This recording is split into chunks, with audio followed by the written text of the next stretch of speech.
Hello दोस्तों, स्वागत है आप सभी का हमारे यूट्यूब चैनल मिशन एयरमैन में। मैं निखिल चौहान आपका स्वागत करता हूं। जीके के मोस्ट इम्पोर्टेंट 20 या 25 क्वेश्चंस के लगभग इस वीडियो में आपको कराऊंगा, जो कि सभी एग्ज़ाम्स के लिए इम्पोर्टेंट है। ओके। खासकर नेवी और एयरफोर्स और एसएससी जीडी तक तो सीमित ही रहेगा। ठीक है। और काफ़ी एग्ज़ाम्स में एसएससी जीडी में तो ये क्वेश्चंस काफ़ी बार पूछे जा चुके हैं। ठीक है। तो जल्दी से चलिए, आपका ज़्यादा समय ज़ाया ना करते हुए हम लोग अपने पहले क्वेश्चन पे चलते हैं। तो आपका पहला क्वेश्चन क्या है? पहला क्वेश्चन है आपका कि 50 रुपए के नोट पर किसका चित्र अंकित है? तो बताइए जल्दी से। ऑप्शन ए है रानी की वाव, ऑप्शन बी है हम्पी, ऑप्शन सी है लाल किला, ऑप्शन डी है मंगलयान। तो जल्दी से बताइए आप लोग। तो देखिए इसका आंसर क्या है। इसका आंसर है 50 के नोट पर हम्पी होता है। ठीक है। हम्पी कहाँ पर स्थित है? हम्पी जो है आपका कर्नाटक में। ठीक है। कहाँ? कर्नाटक। कर्नाटक में है। ओके। ठीक है, कर्नाटक में है। तो और यदि आपसे पूछ लिया जाए कि मंगलयान जो है किस नोट पर छपा हुआ है, तो ये है अपना 2000 के नोट पर। ठीक है, ये तो सबको पता है भाई। 2000 का नोट सबसे बड़ा है और मंगलयान हमारे लिए क्या है? सबसे इम्पोर्टेंट। तो इस वजह से 2000 के नोट को सबसे ज़्यादा इम्पोर्टेंस दी जाती है। तो मंगलयान किस पे होगा? 2000 के नोट पे। ऐसे याद करना है। ठीक है। और लाल किला, अब लाल किला तो आपको पता ही होगा। लाल किला देखिए, लाल किला कितने के नोट पर है? 500 के नोट पर। ठीक है। कितने? 500 के नोट पर। और एक क्वेश्चन ये बनता है कि रानी की वाव जो है आपकी, ये कहाँ पर स्थित है? ये देखिए आपकी है गुजरात में। ठीक है, गुजरात में रानी की वाव के। चलिए हम लोग अपने नेक्स्ट क्वेश्चन पर चलते हैं। तो आपका नेक्स्ट क्वेश्चन क्या है? नेक्स्ट क्वेश्चन है आपका, महात्मा गांधी के समाधि स्थल का क्या नाम है? तो जल्दी से बताइए आप लोग, महात्मा गांधी के समाधि स्थल का क्या नाम है? तो देखिए आप लोगों को आंसर तो आ ही गया होगा। आंसर क्या है? राजघाट। ठीक है। महात्मा गांधी के समाधि स्थल का नाम क्या है? राजघाट। अब आप लोग ये मत बोलिएगा कि इतने सिंपल क्वेश्चन कराने का क्या मोटिव है आपका। तो मेरा मोटिव ये है कि भाई जो एग्ज़ाम्स में क्वेश्चंस आते हैं ना, सिर्फ वही कराए जाएं। फालतू के क्वेश्चन कराने का कोई मतलब नहीं है। ठीक है। चलिए नेक्स्ट क्वेश्चन पर चलते हैं, क्वेश्चन नंबर 3। तो क्वेश्चन नंबर 3 क्या है? क्वेश्चन नंबर 3 आपका है कि कोशिका की आत्मघाती थैली कौन सी है? कोशिका की आत्मघाती थैली कौन सी है? तो जल्दी से आप लोग बताइए कौन सी है। तो आप सभी को आ गया होगा आंसर। तो इसका आंसर है लाइसोसोम। ठीक है। कोशिका की आत्मघाती थैली जो है उसे वो लाइसोसोम होती है। ओके। चलिए हम लोग नेक्स्ट क्वेश्चन पे चलते हैं। थोड़ा ब्लर हो रहा है लगता है। चलिए नेक्स्ट क्वेश्चन, क्वेश्चन नंबर 4 पर चलते हैं। तो क्वेश्चन नंबर 4 क्या है आपका? क्वेश्चन नंबर 4 ये है कि भारत का राष्ट्रीय पंचांग किस संवत पर आधारित है? तो कमेंट में आप इसका आंसर दीजिए जल्दी से। तो देखिए इसका आंसर क्या है? ऑप्शन नंबर सी, शक संवत। शक संवत जो है ये 78 AD में चलाया गया था। ठीक है। 78 AD में चलाया गया था। ठीक है। तो एडी का मतलब क्या है? एनो डोमिनी, यानी कि ठीक है। तो आपको क्वेश्चन का पता होना चाहिए, भारत का राष्ट्रीय पंचांग किस संवत पर आधारित है? तो वो है अपना शक संवत। ओके। इसको याद रखना बस आप। ठीक है। चलिए नेक्स्ट क्वेश्चन पर चलते हैं। तो नेक्स्ट क्वेश्चन क्या है आपका? नेक्स्ट क्वेश्चन है आपका कि बेसबॉल में खिलाड़ियों की संख्या कितनी होती है? तो आप लोग बताइए जल्दी से, बेसबॉल में खिलाड़ियों की संख्या कितनी होती है? तो देखिए इसके लिए एक ट्रिक है मेरे पास। ट्रिक मैं बाद में बता दूंगा। ठीक है। अभी आप इस क्वेश्चन को करिए। एक वीडियो बना दूंगा जिसमें सभी खेल के खिलाड़ियों, मतलब उस खेल में जितने खिलाड़ी होते हैं उनको ट्रिक से याद करना है। ठीक है। तो कैसे ट्रिक से याद करते हैं वो मैं बाद बता दूंगा एक वीडियो बना के। ओके। तो भाई बेसबॉल में कितने होते हैं? बेसबॉल में होते हैं आपके 9 प्लेयर। ठीक है। 9 प्लेयर होते हैं। तो चलिए नेक्स्ट क्वेश्चन पर चलते हैं। Next question, question number 6। Question number 6 क्या है? देखिए मोस्ट इम्पोर्टेंट क्वेश्चन है आपको, क्वेश्चन नंबर 6। क्वेश्चन नंबर 6 है आपका कि भारत कोकिला के नाम से किसे जाना जाता है? तो जल्दी से बताइए आप लोग। इसमें 100% 90% लोग इसमें से गलत आंसर चूज़ करेंगे, मुझे पता है पहले से ही, ठीक है। तो जल्दी से आंसर बताइए आप लोग। तो देखिए इसका आंसर क्या है, इसका आंसर है आपका option number C, Sarojini Naidu, ठीक है, सरोजनी नायडू। अब कुछ लोगों ने लता मंगेशकर भी लगाया है, लेकिन लता मंगेशकर को क्या बोला जाता है, भारत की भारत की स्वर कोकिला, ठीक है, स्वर कोकिला, ओके।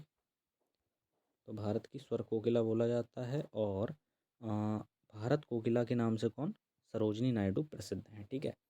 तो चलिए हम लोग थोड़ा सा और जान लेते हैं। तो थोड़ा सा और जानने के योग्य क्या है कि जो सुचेता कृपलानी है, इनके बारे में जानिए। ये मतलब भारत की किसी भी राज्य की फर्स्ट महिला सीएम थी, ठीक है, फर्स्ट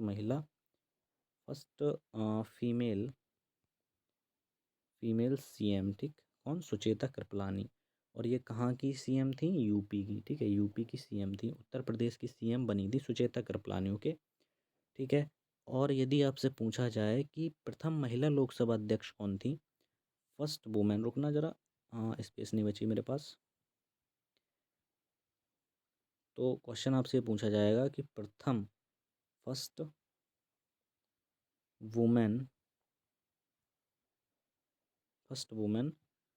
लोकसभा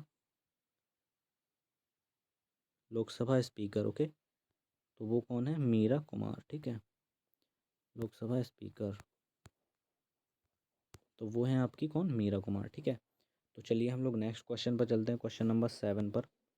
क्वेश्चन नंबर 7 है आपका कि भारत के किस राज्य में रेलवे लाइन नहीं है। तो जल्दी से कमेंट में आप लोग इसका आंसर दीजिए।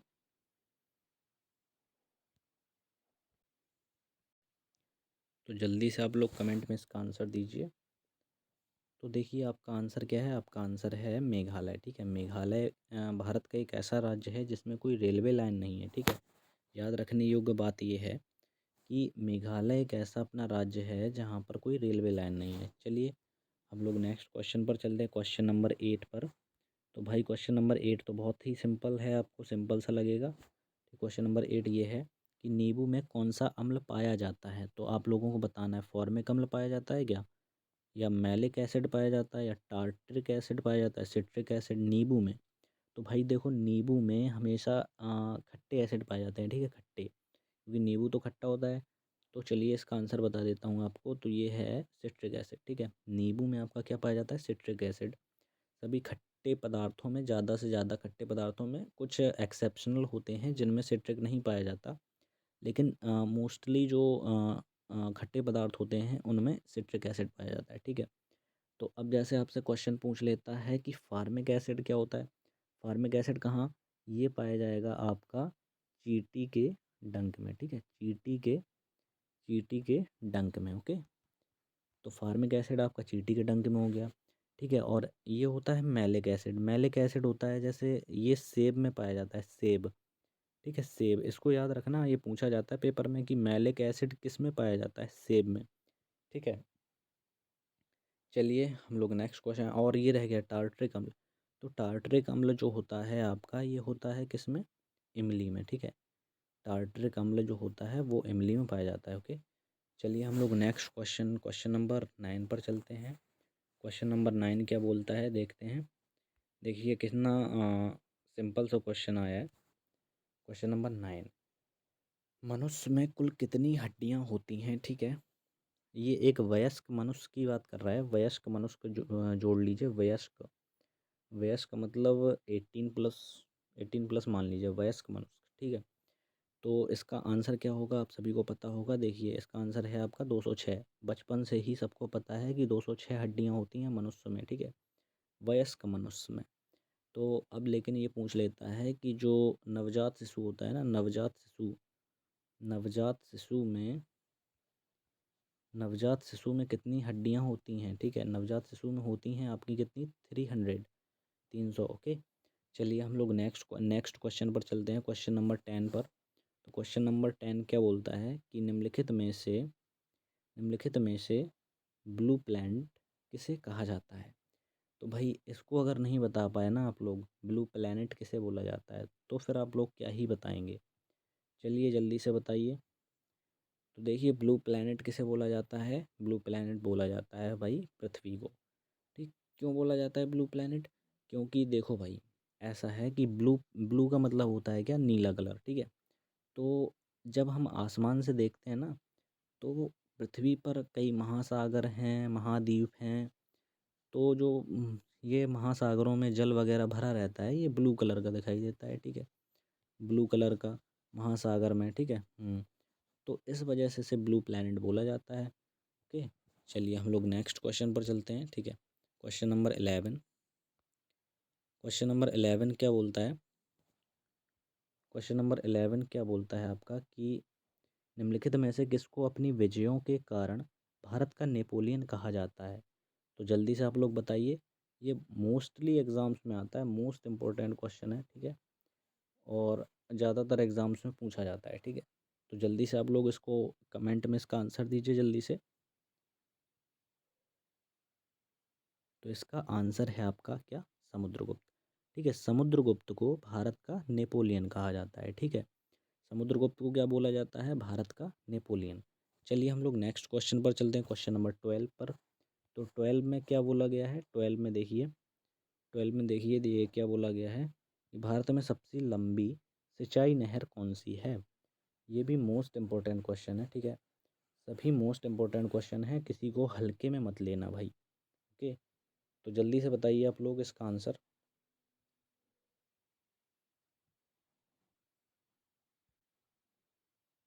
तो जल्दी से आप लोग कमेंट में इसका आंसर दीजिए।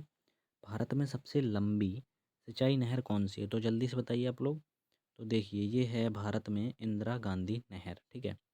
तो काफ़ी बार एसएससी एग्ज़ाम्स में पूछा जाता है कि इंदिरा गांधी नहर तो है भारत की सबसे लंबी सिंचाई नहर, ठीक है। लेकिन इसकी लंबाई कितनी है? तो वो है अपनी 649 किलोमीटर। ओके। याद रखना, ये एसएससी वाले बच्चे तो हमेशा याद रखें, 649 किलोमीटर इंदिरा गांधी नहर। ओके। चलिए क्वेश्चन नंबर 13 पर चलते हैं। क्वेश्चन नंबर 13 तो बहुत सिंपल सा है, जल्दी से बताइए आप लोग इसका आंसर, ठीक है, फिर आगे बढ़ें। पंचतंत्र के लेखक कौन हैं? तो जल्दी से बताइए आप लोग। बहुत सिंपल सा क्वेश्चन है। तो देखिए इसका आंसर है आपका विष्णु शर्मा, ठीक है। विष्णु शर्मा पंचतंत्र के लेखक हैं, ठीक है। और ठीक है, चलिए नेक्स्ट क्वेश्चन पर चलते हैं, क्वेश्चन नंबर 14 पर। क्वेश्चन नंबर 14 आपका क्या बोलता है? सर्वाधिक लिंगानुपात वाला राज्य कौन सा है? ठीक है, क्वेश्चन नंबर 14 ये है, सर्वाधिक लिंगानुपात वाला राज्य कौन सा है? तो जल्दी से बताइए, आप लोगों को सभी को पता होगा कौन सा है। तो वो है आपका केरल। देखिए केरल जो है लिंगानुपात में सबसे ज़्यादा है, ठीक है। मतलब कि लिंगानुपात का मतलब होता है कि प्रति 1,000 पुरुषों पर 1,000 मेल पर मेल पर एम से मेल समझ लेना, ठीक है। मेल पर फीमेल कितनी है? तो मतलब वहाँ फीमेल जो है मेल से ज़्यादा है। जो 1,000 मेल है ना, तो वहाँ पे 1,000 से ज़्यादा फीमेल हैं। तो इस वजह से यहाँ केरल का लिंगानुपात सबसे ज़्यादा है, ठीक है। और जनसंख्या में बात करें अगर, तो भाई जनसंख्या में तो उत्तर प्रदेश ज़्यादा है, किसमें? पॉपुलेशन में, ठीक है। पॉपुलेशन पॉपुलेशन में कौन ज़्यादा है? यूपी, ठीक है। और अगर हम बात करें राजस्थान की, राजस्थान किस में ज़्यादा है? क्षेत्रफल में, ठीक है। मतलब भारत का सबसे बड़ा राज्य क्षेत्रफल में, तो वो है कौन? राजस्थान, ठीक है। चलिए नेक्स्ट क्वेश्चन पर चलते हैं, क्वेश्चन नंबर 15। 15 क्वेश्चन क्या है? शेरे पंजाब के नाम से किसे जाना जाता है? ठीक है। क्वेश्चन नंबर 15 है, शेरे पंजाब के नाम से किसे जाना जाता है? तो जल्दी से आप लोग कमेंट में इसका आंसर दीजिए। तो देखिए क्वेश्चन नंबर 15 का आंसर क्या है? Option number D, Lala Lajpat Rai को जो है क्या जाना जाता है? शेरे पंजाब के नाम से, ठीक है। और ये जो तीन नाम हैं ये बहुत मोस्ट इम्पोर्टेंट हैं कि भगत सिंह, राजगुरु और सुखदेव, इनको फांसी कब हुई थी? 23 मार्च 23 मार्च 1931 को, ठीक है। 23 मार्च 1931 को इनको फांसी हुई थी। ये भी पूछा जाता है एग्ज़ाम्स में कि 23 मार्च 1931 को किन किन लोगों को फांसी हुई थी, या तो आपको नाम होंगे भगत सिंह, राजगुरु और सुखदेव, ठीक है। क्वेश्चन नंबर 16 पर चलते हैं। क्वेश्चन नंबर 16 में क्या बोला गया है कि चिन्ना स्वामी स्टेडियम आपका कहाँ पर स्थित है। ठीक है, तो जल्दी से कमेंट में इसका आंसर दीजिए। तो देखिए चिन्ना स्वामी स्टेडियम आप सभी को पता होगा कहाँ पर है, चेन्नई में। ठीक है, चेन्नई में है। तो चलिए हाँ हम लोग नेक्स्ट क्वेश्चन पर चलते हैं। सॉरी मैंने क्या बता दिया, मैंने बता दिया शायद चिन्ना स्वामी स्टेडियम के बारे में पूछा था। तो ये देखिए ये है आपका कहाँ, बेंगलुरु में। ठीक है, मैंने गलती से इसका आंसर चेन्नई बता दिया था, तो चेन्नई नहीं है, ये है क्या, बेंगलुरु के। तो बेंगलुरु इसका सही आंसर हो जाएगा, बेंगलुरु के। ठीक है, तो चलिए हम लोग नेक्स्ट क्वेश्चन पर चलते हैं। क्वेश्चन नंबर 17 में क्या है कि मरणोपरांत सर्वप्रथम भारत रत्न पुरस्कार से किन्हें सम्मानित किया गया। चलिए जल्दी से बताइए आप लोग। मरणोपरांत पूछा है, तो सबसे पहले ये जान लीजिए कि भारत रत्न की शुरुआत कब से हुई। देखिए भारत रत्न की शुरुआत हुई 1954 से। ठीक है, 1954 से दिए जाने लगे थे भारत रत्न। ओके, तो अब जल्दी से बताइए किसे दिया गया मरणोपरांत, तो बताइए जल्दी से आप लोग। देखिए मैंने ये तो बता ही दिया कि आपको भारत रत्न 1954 शुरू हुए। ठीक है, 1954 से। ओके, तो अब ये पूछा गया है कि मरणोपरांत सर्वप्रथम भारत रत्न किसे मिला था। तो वो है अपने लाल बहादुर शास्त्री। लाल बहादुर शास्त्री को कब मिला था, 1966 में, 1966 में मिला था। ठीक है, 1966 में इनको भारत रत्न मिला, किसे, लाल बहादुर शास्त्री को। याद रखना ये बात, और ये बात ज़रूर याद रखना, 1954 से हमारे भारत रत्न शुरू हुए थे। मतलब भारत सरकार द्वारा भारत रत्न जो देना स्टार्ट हुआ कब हुआ, 1954 में। ठीक है, चलिए नेक्स्ट क्वेश्चन, क्वेश्चन नंबर 18 पर चलते हैं। चलिए देखिए ये नारे का क्वेश्चन है कि जो नारे पूछे जाते हैं हमारे एग्ज़ाम्स में, आराम हराम है, ये नारा किसने दिया, जल्दी से बताइए, जल्दी से बताइए। आराम हराम है, तो आशा करता हूँ कि आप लोगों ने आंसर लगा दिया होगा। तो बताइए जल्दी से किसका नारा है। तो देखिए ये नारा है आपका जवाहरलाल नेहरू का। ठीक है, और इनके भी नारे आपको बता देता हूँ। जैसे महात्मा गांधी ने एक नारा दिया था, कौन सा, असहयोग आंदोलन के समय में, मतलब जब अंग्रेज़ों को भगाना ही था बिल्कुल, करो या मरो का। ठीक है, करो या मरो का नारा दिया था। ठीक, और चलिए अब आगे बढ़ते हैं आगे। तो अगले क्वेश्चन चलते हैं, क्वेश्चन नंबर 19 पर। दक्षेस के सदस्य देशों की संख्या कितनी है। दक्षेस, दक्षेस क्या है, दक्षेस को देखिए इंग्लिश में या हिंदी में सार्क बोल सकते हैं, लेकिन दक्षेस भी बोला जाता है। ठीक है, तो दक्षेस की सदस्य देशों की संख्या पूछा है उसमें। तो जल्दी से बताइए आप लोग, जल्दी से बताइए कितनी संख्या है, कमेंट में आंसर दीजिए जल्दी से। तो जल्दी से बताइए आप लोग कितने सदस्य देश हैं इसमें। तो भैया देखिए दक्षेस में, सार्क में आपके कितने हैं, 7 सदस्य देश। ठीक है, सार्क। ओके, तो कभी कभी इसका हेड क्वार्टर पूछ लेता है, सार्क का हेड क्वार्टर तो कहाँ पे है, नेपाल, नेपाल, नेपाल, और नेपाल काठमांडू में। ठीक है, काठमांडू। ठीक है, तो काठमांडू हो जाता है, नेपाल काठमांडू में इसका, सार्क का। तो आप लोग याद रखिएगा, मोस्ट इंपॉर्टेंट क्वेश्चन है ये, हेड क्वार्टर ज़रूर पूछता है एग्जाम्स में। अगर ये दक्षेस के सदस्य देशों की संख्या नहीं आ रही है तो आपसे क्या पता हेड क्वार्टर पूछ ले। ठीक है, तो इसको आपको याद रखना है। ठीक है, चलिए क्वेश्चन नंबर 20 पे चलते हैं। क्वेश्चन नंबर 20 क्या बोल रहा है आपका, क्वेश्चन नंबर 20 बोल रहा है कि भारत का सिलिकॉन वैली किसे कहा जाता है। तो भारत का सिलिकॉन वैली किसे कहा जाता है, इतना सा सिंपल सा क्वेश्चन आपको नहीं आया ना तो बेकार है आपकी पढ़ाई। ठीक है, तो भारत का सिलिकॉन वैली किसे कहा जाता है ये बताइए जल्दी से। तो देखिए ये बोला जाता है आपका बेंगलोर को। देखो बेंगलोर को ही क्यों बोला जाता है, देखो सिलिकॉन क्या होता है, सिलिकॉन सबसे पहले आपको बता देते हैं कि सिलिकॉन वैली क्यों बोला जाता है। क्योंकि यहाँ पर जो आईसी चिप्स होती हैं, आईसी चिपें जो होती हैं ना, कंप्यूटर में यूज़ होती हैं आईसी चिपें, तो वो बनाई जाती हैं। ठीक है, कहाँ पर, बेंगलोर में। तो जो आईसी चिपें बनाई जाती हैं, वो आईसी चिपें अब किस धातु की बनाई जाती हैं ये तो सुन लो। वो बनाई जाती हैं सिलिकॉन की। सिलिकॉन जो एक धातु होती है ना, धातु या उपधातु होती है, तो उसकी बनाई जाती हैं। ठीक है, सिलिकॉन की। इसी वजह से ये आईसी चिपें जो हैं बेंगलोर के लिए सिलिकॉन वैली का एक पथ प्रदर्शक हो गई या नाम मात्र हो गई। ठीक है, तो वहाँ पर आईसी चिपें बनाई जाती हैं, इस वजह से उसे सिलिकॉन वैली बोला जाता है बेंगलोर को। सबसे ज़्यादा आईसी चिपें बनाई जाती हैं, ये याद रखना, ठीक है। क्वेश्चन नंबर 21 पर चलते हैं। 21 कहाँ है? ये है। भारत में सबसे पहले तोप खाने का प्रयोग किसने किया था? ठीक है, तो जल्दी से कमेंट में आप लोग इसका आंसर दीजिए।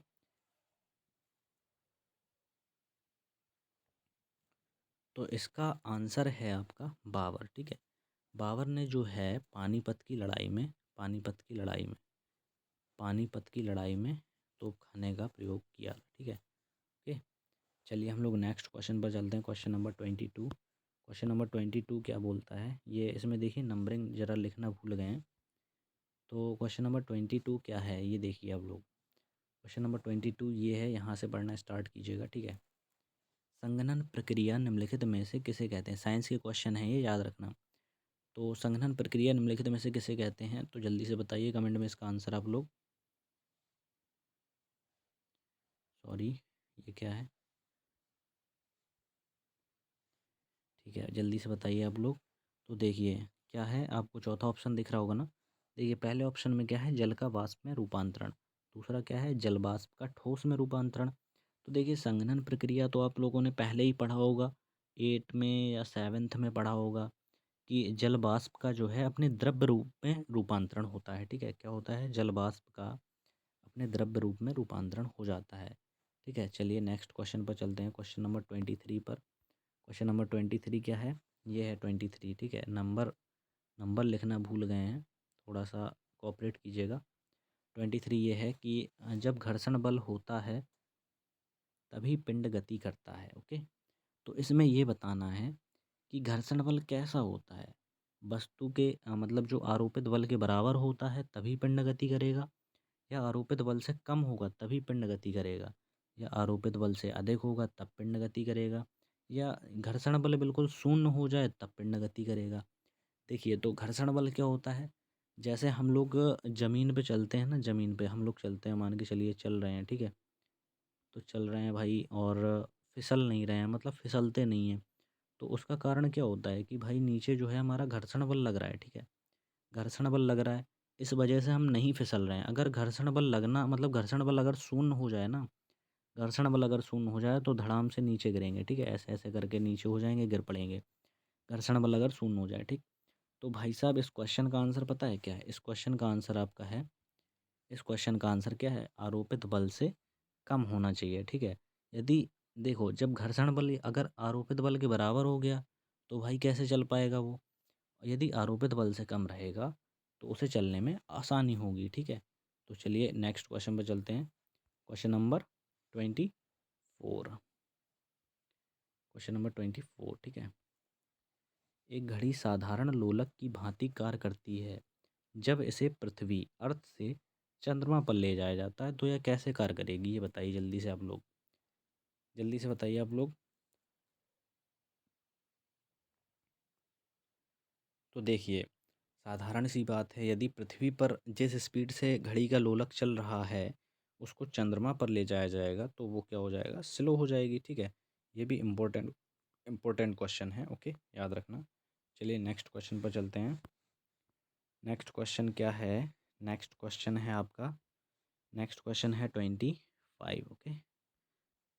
थोड़ा कोऑपरेट कीजिएगा, वो नंबरिंग नहीं लिख पाए, ठीक है।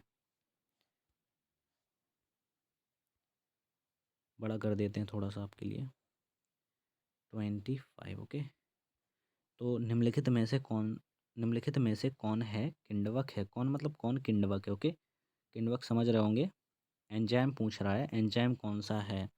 तो आपको तो पता ही होगा, इंसुलिन क्या है? इंसुलिन, इंसुलिन जो है मधुमेह, जो मधुमेह हो जाता है ना, शुगर की बीमारी बोलते हैं जैसे, मधुमेह मधुमेह मधुमेह के कारण जो होता है इंसुलिन रोग हो जाता है, ठीक है। तो ये तो रोग हो गया। तो इसका आंसर क्या है? इसका आंसर ये है पेप्सिन। पेप्सिन एक क्या है? एंजाइम है, ओके। किण्वक को क्या बोलते हैं इंग्लिश में? एंजाइम, एंजाइम बोलते हैं, ओके, याद रखना, ठीक। किण्वक को। तो चलिए नेक्स्ट क्वेश्चन, क्वेश्चन नंबर 26 पर चलते हैं। क्वेश्चन नंबर 26 क्या है? क्वेश्चन नंबर 26 है आपका बहुत अधिक, ये देखिए क्वेश्चन नंबर डाल देते हैं इसमें, ठीक है। Question number 26, okay. बहुत अधिक द्रव्यमान वाले पिंड में उच्च होना तय है। क्या उच्च होना तय है ये बताइए आप लोग। बहुत अधिक द्रव्यमान है किसी पिंड का तो उसमें क्या उच्च होता है ये बताइए। देखिए सीधा सीधा सा क्या है, ऑप्शन हमारा है जड़ता। ठीक है, इनर्शिया जो है हमारी सबसे ज़्यादा होना ही तय है 100%, यदि बहुत अधिक द्रव्यमान वाला पिंड है। ठीक है, चलिए हम लोग नेक्स्ट क्वेश्चन 27 पर चलते हैं। 27 क्या है, 27 देखिए ज़रा। 27 देखिए कितना अच्छा क्वेश्चन है। इसमें काफ़ी लोग गलत कर देते हैं। ब्लैक होल क्या है, तो भाई साहब बताइए जल्दी से। सूरज पर एक धब्बा, हवाई जहाज में एक उड़ान रिकॉर्डर, अंटार्कटिका में एक स्थान, एक ध्वस्त तारा, बताइए जल्दी से। तो देखिए भैया इसका आंसर क्या है। इसका आंसर है आपका ऑप्शन नंबर डी, एक ध्वस्त तारा। मुझे पता है काफ़ी लोगों ने ये लगाया होगा, सूर्य पर एक धब्बा। तो भाई सूर्य पर धब्बा, सूर्य सूर्य के बारे में तो अभी किसी ने पता ही नहीं लगा पाया। सूर्य पर एक धब्बा कैसे पता लगा लेगा ये बताइए। तो ये है क्या, एक ध्वस्त तारा, इसीलिए ब्लैक होल है। ओके, तो चलिए नेक्स्ट क्वेश्चन पर चलते हैं। नेक्स्ट क्वेश्चन क्या है, नेक्स्ट क्वेश्चन है आपका ये देखिए। क्वेश्चन नंबर क्या है, 28। ओके, 28 में क्या बोला गया है, समुद्र तल से ऊपर ऊंचाई मापने के लिए किस उपकरण का उपयोग किया जाता है। ओके, तो जल्दी से आप लोग इसका आंसर दीजिए कमेंट में। तो देखिए इसका आंसर क्या है, इसका आंसर है आपका अल्टीमीटर। अल्टीमीटर जो है समुद्र तल से ऊंचाई मापने के लिए, समुद्र तल से ऊपर ऊंचाई मापने के लिए होता है। ठीक है, चलिए बैरोमीटर के बारे में बता देते हैं। जैसे बैरोमीटर होता है तो ये दाब मापने के लिए होता है, दाब। ठीक है, प्रेशर। और ठीक है, चलिए आगे बढ़ते हैं हम लोग नेक्स्ट क्वेश्चन पर। 29, ठीक है, 29 क्वेश्चन क्या बोलता है आपका। 29 बोलता है आपका कि निम्नलिखित में से कौन ऊष्मा का मात्रक नहीं है। तो जल्दी से आप लोग बताइए कौन सा ऊष्मा का मात्रक नहीं है, कौन कौन से हैं। देखिए ये भी है कैलोरी, ये भी है, ये भी है, ये नहीं है। ठीक है, ये नहीं है, यही आंसर हो जाएगा क्या, वाट। ओके, चलिए नेक्स्ट क्वेश्चन पर चलते हैं। तो देखिए क्वेश्चन ख़त्म हो गए हैं, हमारी क्लास आज से यहीं तक रहेगी। तो आप लोग वीडियो को एंड तक देखा करें। ये बात मुझे पहले बोलनी चाहिए थी, मैं आज लास्ट में बोल रहा हूँ। कल से शुरू में ही बोला करूँगा कि भाई वीडियो आप लोग एंड तक देखिए।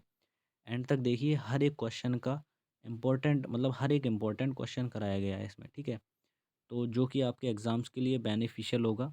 और अभी आपने पीडीएफ जो एयरफोर्स एग्ज़ाम के लिए बनाई थी वो अगर नहीं देखी ना आपने, तो भाई आपने कुछ नहीं देखा। मतलब लिमिटेड क्वेश्चंस में पेपर में एग्ज़ाम्स में फंसाना बहुत बड़ी बात है। ठीक है, चलिए आप लोग टेलीग्राम चैनल को ज्वाइन कर लीजिएगा। टेलीग्राम चैनल की लिंक आपको उसमें डिस्क्रिप्शन में दे देंगे, कमेंट बॉक्स में। ओके, वहाँ पे पिन कर देंगे। ठीक है।